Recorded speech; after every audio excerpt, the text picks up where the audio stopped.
আমরা বলতে চাই ঢাকা বিশ্ববিদ্যালয়ে ছাত্র জনতা সহ সব বাংলাদেশের ছাত্র জনতা যদি আবার একত্রিত হয়ে মাঠে নামে, বাংলাদেশে আরেকটা জয়ের সূচনা ঘটবে ইনশাআল্লাহ। আমরা দেখতে পাচ্ছি বিভিন্ন সময় প্রথম আলোর মতো কুচক্রকারী সংবাদপত্ররা আওয়ামী লীগের নির্দেশে নর্মালাইজ করার চেষ্টা করতেছে।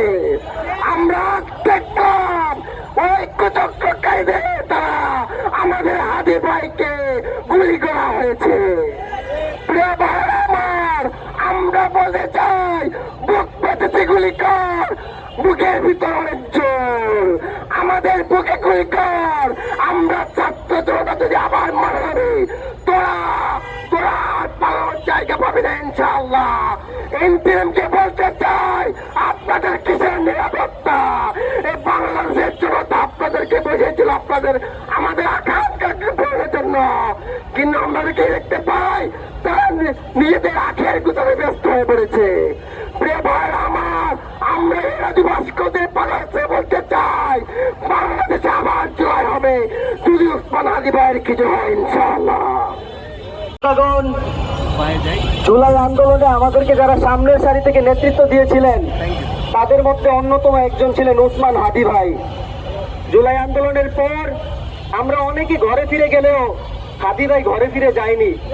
তিনি তার প্রতিটি বিন্দু দিয়ে, তার প্রতিটি রক্তবিন্দু দিয়ে শেষ পর্যন্ত ইনসাফের পক্ষে কথা বলে গেছেন, ইনসাফের পক্ষে লড়ে গেছেন।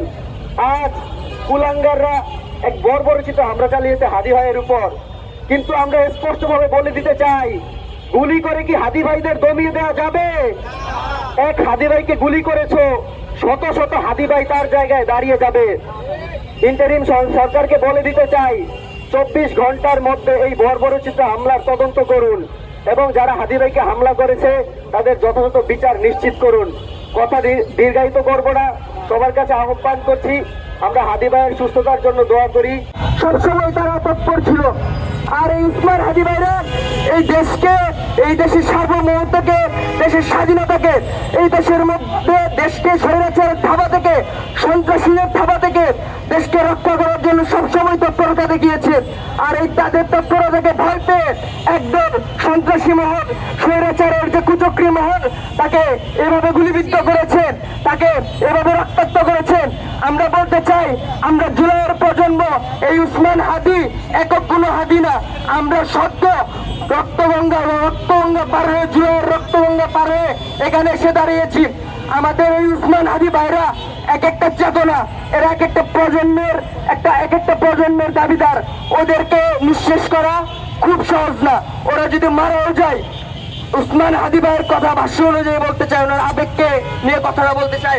উনি বলছিল, যদি বাঁচতে চাই, আমার বাঁচার আকাঙ্ক্ষা 5 বছর যদি আমি বাঁচি, ওই 5 বছরের ক্রেজ দেশের জন্য, দেশের মানুষের জন্য, দেশপ্রেমকে বুকে নিয়ে 5 বছর বেঁচে থাকার মতো সে বেঁচে থাকতে চায়। যদি 50 বছর সে এরকম কেস তৈরি করে না বেঁচে থাকতে পারে, ঘরের মধ্যে যদি তার মৃত্যু হয়,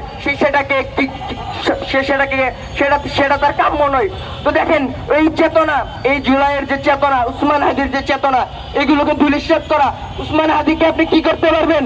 উসমান হাদির সর্বোচ্চ, উসমান হাদির যে শরীর, উসমান হাদির দেহের সর্বোচ্চ আপনি শাহাদত বরণ করাতে পারবেন। উসমান হাদির দেহকে শহীদ করতে পারবেন, তার চেতনাকে আপনি শহীদ করতে পারবেন না।